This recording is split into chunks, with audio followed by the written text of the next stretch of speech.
On the 10th anniversary of September 11th, we paused and reflected on the lives lost on that tragic day.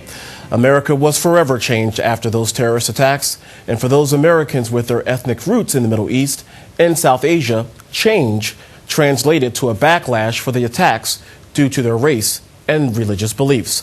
Hello, everyone, and welcome to Comcast Newsmakers. I'm Robert Traynham.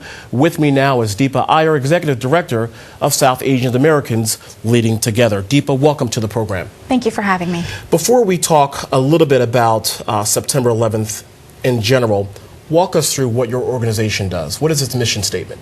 SAALT is a national, nonprofit, nonpartisan organization, and our mission is to address issues that affect South Asians here in the United States. And this year, we are in the midst of a campaign called An America for All of Us that seeks to commemorate the 10-year anniversary of September 11th and really ask some of the questions that we need to be asking about what kind of country we want to live in. Almost 50 years ago, the Reverend Dr. Martin Luther King Jr. stood on the steps of the Lincoln Memorial, and he said he had a dream. He said that he had a dream that all Americans, regardless of their race, regardless of their religion, would all be sitting at a table and treated as equals. I assume that is something that you still strive for. We all strive for, but specifically your organization. Absolutely, and that's really the gist of what our campaign and our work is this year. We want to make sure that America returns to and affirms our country's fundamental values of religious pluralism and equality and justice.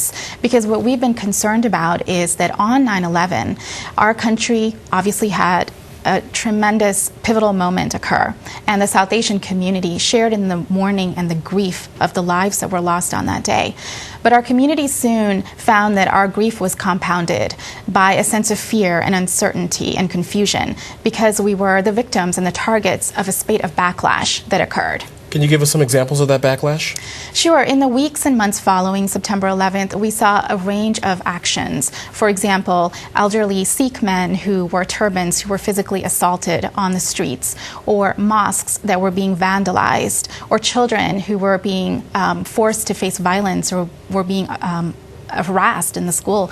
And so these sorts of actions were occurring, and at the same time we were also subjected to government actions that were really targeting and singling out our communities in the name of national security. Absolutely. You know, what's interesting, because I remember, well, I don't remember this, but I remember reading it in the history book about December 7th when Franklin Roosevelt said that that was a day that would live in infamy, and the reason why he said that is because the Japanese obviously attacked Pearl Harbor. In the aftermath of Pearl Harbor, our fellow Americans, Japanese Americans, were rounded up and put in internment camps.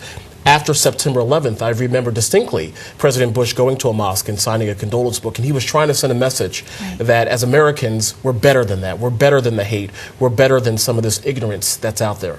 Absolutely, and we need to continue to have policymakers and elected officials send those types of messages, because we continue to see Islamophobia and xenophobia happening around the country, and it's having an impact on our community members who are feeling alienated and isolated. You know, it's funny you mention that, because I distinctly remember, unfortunately it still happens to this day, some public officials, some civic leaders, some members of the clergy, unfortunately kind of add salt to the wound, or pour salt into the wound, pour gasoline on the fire by encouraging some of this hatred rhetoric out there.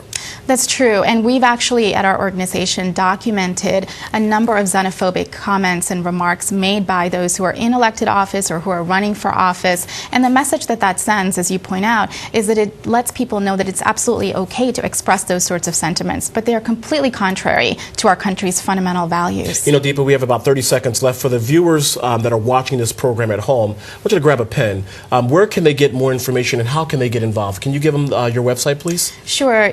Absolutely. You can come to www.saalt.org. Once again, that's SALT with 2 double A's. And we ask you to stand up to xenophobia and bias. We ask you to reach out to those who might not look like you. And we ask you to make sure that you let your elected officials know that they should take a stand against bias. All right, Deepa, thank you very much for all of your hard work. We really appreciate it. Thank you. And of course, thank you for watching Comcast Newsmakers. I'm Robert Traynham. Have a great day, everybody. We'll see you next time. Take care.